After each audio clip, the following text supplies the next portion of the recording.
Assalamualaikum warahmatullahi wabarakatuh. Salam sejahtera untuk para teman-temanku yang akan mendaftar beasiswa unggulan. Semoga kalian semua bisa lulus ya. Karena kita tahu persyaratan yang ada di beasiswa unggulan gampang sih ya, gampang. Tapi yang membuatnya ribet itu pengurusannya. Karena kita tahu saat sekarang ini COVID-19 menjadi penghalang bagi kita. Tapi itu janganlah jadikan itu sebagai alasan kita tidak bisa mendaftar beasiswa unggulan ya teman-teman. Karena waktu pendaftaran beasiswa unggulan ini terhitung sangat singkat, yaitu mulai dari tanggal 21 September hingga tanggal 3 Oktober. Jadi itu berkisaran cuma lebih dari 10 hari. Jadi di sini kita harus betul-betul mempersiapkan diri kita karena ada beberapa berkas yang perlu kita persiapkan. Salah satunya misalkan proposal, esai, dan surat rekomendasi, dan masih banyak lainnya yang dipersyaratkan oleh pihak pemberi beasiswa unggulan.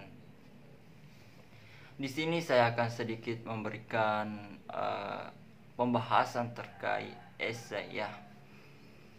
Setiap tahunnya itu esai yang diberikan oleh pihak pemberi beasiswa, yaitu Aku Generasi Unggul Kebanggaan Bangsa Indonesia. Ini tidak pernah berubah temanya teman-teman. Jadi mulai dari tema ini kita bisa pahami bahwa Aku Generasi Unggul Kebanggaan Bangsa Indonesia ini, di sini seolah-olah kita akan mendeskripsikan diri kita di dalam esai ini. Jadi mulai dari tema esai ini atau judul esai ini, kita sudah bisa tebak bahwa esai yang ada di beasiswa unggulan ini adalah esai naratif atau esai yang akan menceritakan terkait diri kita. Jadi mungkin lebih jelasnya kalau misalkan teman-teman di sini akan mendeskripsikan diri teman-teman mulai dari masuk sekolah hingga teman-teman sampai saat ini. Dan mungkin di sini teman-teman bisa menjelaskan apa kontribusi teman-teman kepada negara, apa kontribusi teman-teman kepada masyarakat, dan apa planning teman-teman ke depan, apa cita-cita teman-teman, dan mengapa teman-teman akan mendaftar beasiswa unggulan. Mengapa teman-teman akan dikatakan sebagai generasi unggul kebanggaan bangsa Indonesia.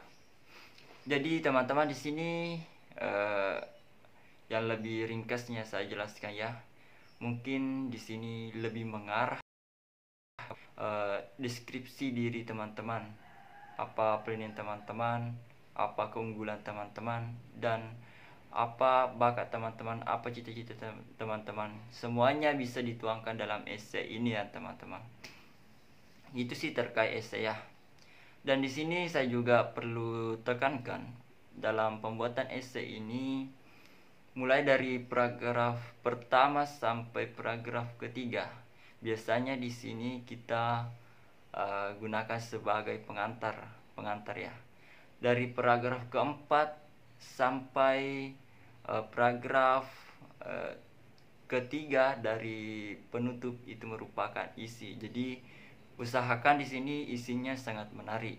Usahakan isinya isi dengan hal-hal yang berbuat positif ya teman-teman. Dan usahakan di sini menggunakan kata-kata yang lebih menarik sehingga pembaca tidak bosan. Dan itu adalah salah satu kunci agar teman-teman terus dibaca esainya oleh si pemberi, si penilai maksudnya di sini. Usahakan gunakan kata-kata yang menarik ya teman-teman. Dan untuk penutup sendiri, di sini kita akan merangkum dari paragraf pertama hingga isi kita rangkum. Kemudian kita kasih pesan kepada pemberi beasiswa, yang mana apa pesan kita kepada pemberi beasiswa, apa harapan kita, apakah kita intinya di sini memberilah pesan ya. Apa pesan kita yang akan disampaikan oleh pembaca. Nah, seperti ini teman-teman. Kemudian kita masuk ke proposal. Ya, kita masuk ke proposal. Proposal ini kita ada beberapa hal di dalamnya ya. Dan di sini proposalnya kita tidak menulis proposal seperti proposal pengajuan penelitian, proposal pengajuan dana kepada tempat-tempat yang lain. Di sini berbeda ya teman-teman. Untuk proposalnya sendiri di sini ada kata pengantar, kemudian ada tujuan, ada yang dimasukkan di sini ada mata kuliah, ada waktu perkuliahan, ada estimasi biaya, ada judul skripsi, dan di sini kita isi sesuai yang ada di latar belakang pendidikan kita ya teman-teman. Jadi nggak perlu repot-repot mencari proposal yang ada di internet itu, nggak usah seperti itu. Cukup lampirkan apa mata kuliah yang akan dipelajari, berapa SKS, berapa waktu yang akan ditempuh dalam perkuliahan teman-teman, apa judul skripsi, ada estimasi biaya. Nah, di sini estimasi biayanya yang perlu saya tekankan sedikit ya. Karena kita ketahui di beasiswa unggulan itu ada 3 komponen yang dibiayai oleh pihak pemberi beasiswa. Yang pertama itu biaya pendidikan. Biaya pendidikan ini meliputi SPP, BPP atau UKT ya. Ini sampai semester awal masuk perkuliahan sampai teman-teman selesai di semester 8, karena di beasiswa unggulan ini mengcover selama 4 tahun biaya pendidikan kita.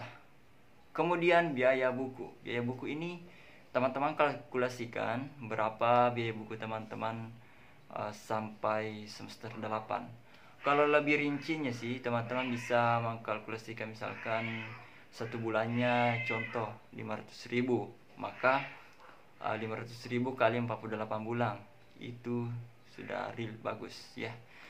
Kemudian biaya hidup. Nah, di sini yang sangat bagus ya menurut saya, karena biaya hidup itu mahal ya teman-teman. Jadi ini cukup wow gitu di pembiayaan beasiswa unggulan.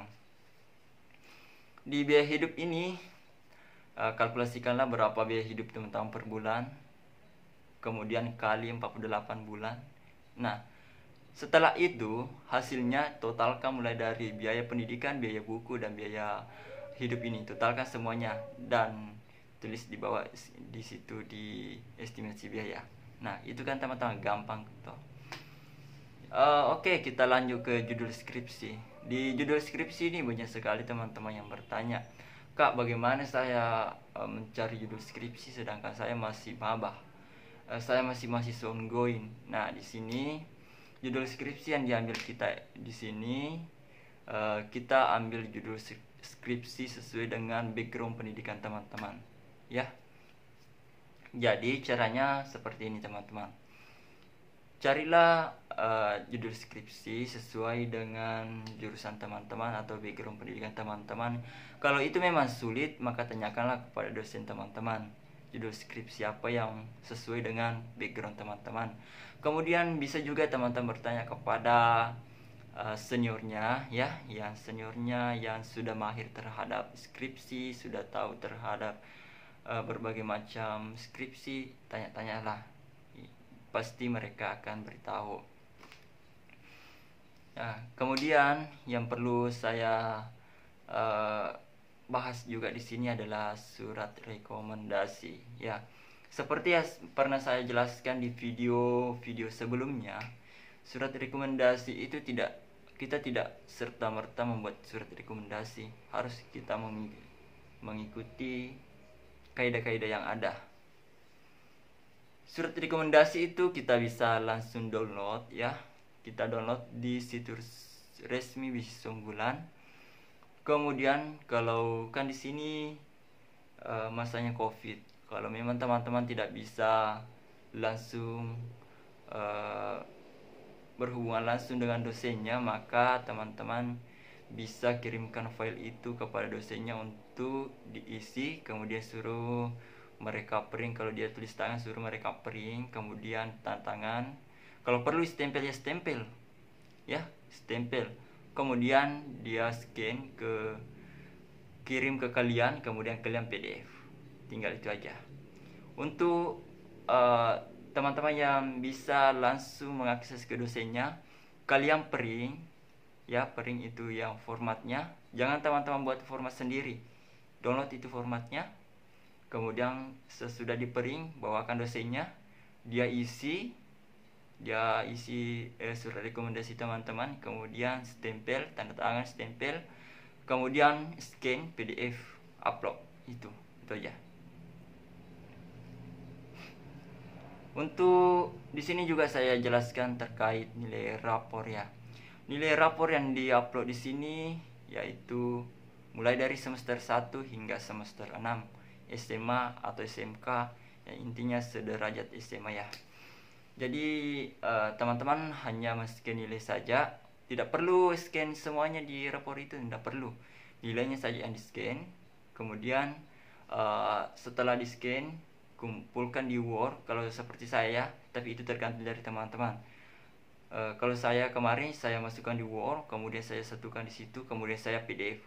Tapi ingat, jangan teman-teman terlalu besar kapasitasnya, karena di beasiswa unggulan ini kita dibatasi dengan kapasitas ya. Ketika lebih dari, kalau tidak salah kemarin itu, tapi tidak tahu sekarang apakah sudah berubah atau bagaimana. Kalau kemarin itu kita tidak boleh lebih dari 2 MB. Jadi sebanyak 6 halaman itu kalian satukan, kalian PDF, jangan sampai lewat 2 MB karena itu tertolak, tidak bisa terbaca di situs beasiswa unggulan jika sudah diupload kalau lewat dari 2 MB. Ingat ini teman-teman, jangan sampai ini membuat teman-teman gagal di beasiswa unggulan ini ya. Kemudian sertifikat ya, banyak sekali teman-teman yang bertanya terkait sertifikat. Sertifikat itu di persyaratannya yang saya lihat di situ tingkat internasional, nasional ya. Jadi kalau teman-teman ingin punya sertifikat internasional, maka urutkan dari yang memiliki rating yang tertinggi ke rating yang lebih rendah gitu. Misalkan dari tingkat internasional, kemudian nomor 2 nasional, kemudian nomor 3 provinsi, kemudian nomor 4 kabupaten. Ya, seperti itu. Urutkan sesuai deretan yang tertinggi. Jangan misalkan nomor 1 tingkat kabupaten, nomor 2 internasional, nomor 3 tingkat provinsi. Jangan teman-teman. Ini menjadi poin plus jika teratur. Ingat itu. Karena di sini sesudah hashtag beasiswa unggulan insan cerdas dan kompetitif, berarti teman-teman harus cerdas. Ingat itu. Karena mengapa bukan insan pintar? Karena orang pintar belum tentu cerdas, dan orang cerdas sudah pasti pintar. Oke teman-teman, jadi ingat juga waktunya. Waktu di sertifikat ini waktu yang terbit. Kalau misalkan waktu tahun terbitnya tahun 2020, kemudian 2019, ya urutkan itu yang terbaru ke yang terlama. Ya, jangan bolak-balik teman-teman. Penulisannya juga di situ nanti pengetikannya jangan terbolak-balik, jangan menggunakan huruf besar kecil campur rata begitu. Ingat kaidah penulisan yang ada di beasiswa unggulan. Ini menjadi poin plus bagi kalian. Kemudian yang bertanya, "Kak, saya tidak punya sertifikat juara, gimana ini?" Teman-teman yang tidak punya sertifikat juara tapi punya sertifikat, ya itu saja dicantumkan, tidak apa-apa. Ada teman-teman saya juga yang lulus tidak menggunakan sertifikat juara atau sertifikat perlombaan, tapi dia lulus. Karena kenapa? Dia teratur, dia di sini mencerminkan dirinya bahwa memang dia sebagai insan cerdas dan memang dia layak dijadikan sebagai penerima beasiswa unggulan, maka dia lulus. Ingat, bukan cuma sertifikat yang dinilai, ada esai, ada proposal, dan masih banyak berkas-berkas lainnya menjadi nilai plus bagi teman-teman. Jadi harapan saya di sini, buatlah berkas kalian menjadi sangat perfect ya, seperti itu. Buatlah berkas teman-teman menjadi sempurna, matang, kemudian upload. Nggak usah takut berkas teman-teman nantinya saya nggak lolos nantinya karena banyak sekali orang yang mendaftar. Bagaimana? Tahan semua itu, buang jauh-jauh semua itu. Yang penting fokus tujuannya yaitu memperbaiki berkas, ya, memperbaiki berkas, kemudian upload, submit jika sudah waktunya disubmit, ya. Jangan sembarang upload teman-teman, jangan selalu menganggap enteng ini, karena walaupun sebenarnya di pendaftaran beasiswa unggulan itu agak gampang sih ya, gampang, tapi kalau teman-teman tidak mematuhi aturan atau persyaratan yang ada di beasiswa unggulan, itu membuat teman-teman ribet. Gampang jadinya ribet. Jika ribet, otomatis teman-teman tidak lulus. Ingat itu. Jadi perlu saya juga tekankan di sini, ketika nantinya teman-teman membuat mendaftar atau membuat akun, ya, sebelumnya ini saya jelaskan sedikit. Jangan teman-teman mengisi form dengan menggunakan huruf campur aduk. Misalkan baris pertama huruf besar semua, kemudian baris kedua huruf kecil semua, kemudian baris ketiga besar kecil besar kecil. Ingat, sesuai aturan. Kalau misalkan teman-teman menggunakan huruf besar, diawali huruf besar kemudian kecil, diawali lagi huruf besar huruf kecil, maka harus teratur seperti itu. Atau yang lebih gampangnya di sini, ikuti fontnya, ya, ikuti fontnya. Kalau fontnya misalkan awalnya huruf besar kemudian huruf kecil, huruf besar lagi huruf kecil, ikuti seperti itu. Ikuti seperti itu supaya teratur. Ini juga menjadi nilai plus bagi kalian. Banyak orang tidak tahu ini. Banyak orang mengisi saja, hanya mengisi doang. Dia isi, tapi tidak sesuai dengan kaidah-kaidah yang ada. Dia tidak perhatikan. Kemudian di sini yang ada di situs resmi beasiswa unggulan itu adalah persyaratan umum saja, ya. Jadi kalau teman-teman sudah buat akun, di situ ada persyaratan, ya. Ada persyaratan, bisa dilihat di akun teman-teman.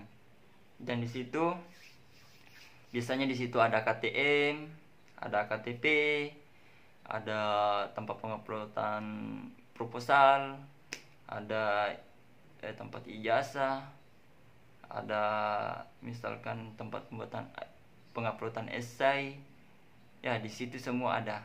Ingat, di sini yang banyak yang tidak tahu di sini adalah rekening listrik. Jadi teman-teman harus di sini mencantumkan rekening listrik teman-teman. Ini perlu, ya.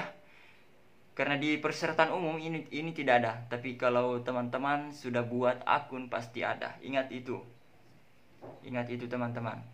Karena di tahun-tahun sebelumnya kita disuruh upload rekening listrik di sini, ya.